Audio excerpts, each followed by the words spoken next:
आपल्याकडे परत तोच बीटा फंक्शनचा एक PYQ आपल्याकडे अवेलेबल आहे M2साठी. PYQ काय आहे, n times beta of m+1 and n equal to m times beta of m and n+1. तर तुम्ही m आणि nच्या जागेवर x आणि y पण सबस्टिट्यूट करू शकता. तर आपला क्वेश्चन काही अशा प्रकारे बनतो जो मी खाली लिहिलेला आहे.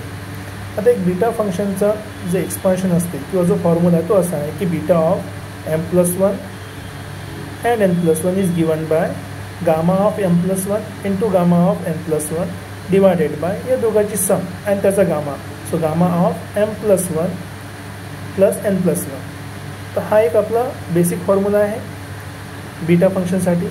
आणि इथे आपण एक गामा फंक्शनची प्रॉपर्टी यूज करणार आहे. प्रॉपर्टी काय म्हणते की जर मी n+1चा गामा घेत आहे तर यामधला n बाहेर आला आणि एक बाय n बाहेर काढला आणि गिवन नंबरपेक्षा एक नंबर छोटा करून तिथे n आला. म्हणजे उदाहरण सांगायचं असलं तर गामा ऑफ 6 लिहायचा असेल मला तर हा 6 म्हणजे काय झाला 5+1. तर यामधला 5 बाहेर आलेला आहे आणि या आतमधल्या नंबरमधून आणखी मला एक नंबर कमी करायचा आहे. आतमध्ये 5+1 होता आणि त्यातला 1 कमी झाला तर 1 1 कॅन्सल. याला मी काय लिहू शकतो 5 टाइम्स गामा ऑफ 5. आणखी याला कमी करायचं असेल तर मी असं लिहू शकतो 5 तर ऑलरेडी माझ्याकडे आहे. त्या गामा 5ला मी काय लिहिणार 4+1. तर जेव्हा आपण 4+1 लिहिला तर यातला 4 बाहेर निघाला. 5 तर ऑलरेडी होता 4 बाहेर आलेला आहे आणि जो बाहेर आल्यानंतर तिथून काय होणार आहे 1 कमी होईल. तर +1 -1 कॅन्सल. तर मला भेटला 5 टाइम्स 4 टाइम्स गामा ऑफ 4.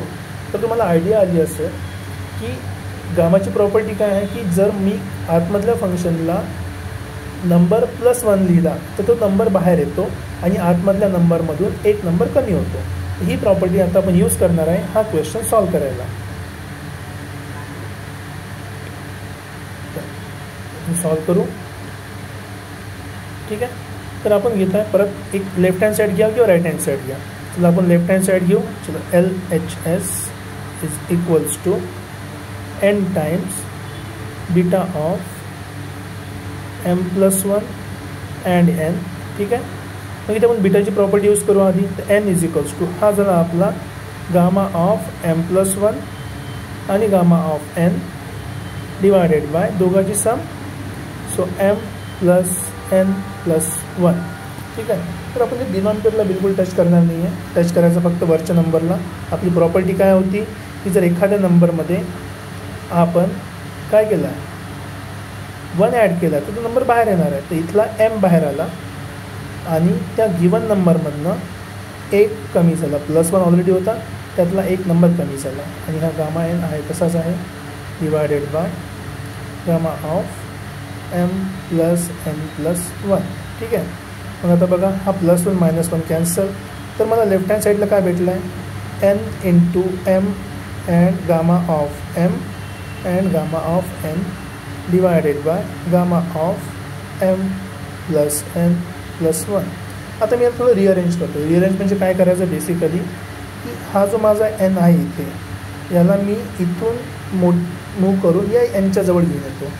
त्याला जर मी तिथे मूव करून nच्या जवळ घेऊन गेलो तर माझं इक्वेशन कसं बनणार.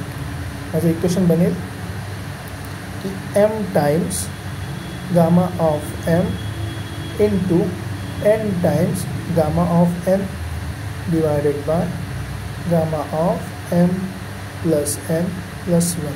आता परत आपल्या फॉर्म्युल्याकडे जा. फॉर्म्युलामध्ये बघा खास गोष्ट काय आहे इथे जेव्हा आपण n+1 होतं तेव्हा n बाहेर निघाला आणि आतल्या नंबरमधून एक कमी झाला. हीच गोष्ट आपण रिव्हर्स पण करू शकतो की जर माझ्याकडे n आहे आणि त्याला मी nच्या गामाने मल्टिप्लाय केलं तर आतमध्ये 1 वाढतो. तर मी या क्वेश्चनला या nने जेव्हा मी nला मल्टिप्लाय केलं या ठिकाणी इथे काय होणार या आतमधल्या nमध्ये आणखी एक व्हॅल्यू वाढणार. तर this is equals to m times gamma of m आणि आतमध्ये एक नंबर वाढला तर हा झाला n+1 आणि आणि आपण म्हणणार आहे गामा ऑफ गामा आहे तो रूट नाही आहे. ठीक आहे. m+n+1. बस एवढं सिम्पलचा क्वेश्चन आहे. कारण की ही जी व्हॅल्यू आहे ही व्हॅल्यू कशाची आहे आपली दिस इज इक्वल्स टू हा m तर कॉन्स्टंट आहे आणि हा बीटा आहे कशाचा m आणि n+1चा. Therefore LHS equals to RHS hence proved.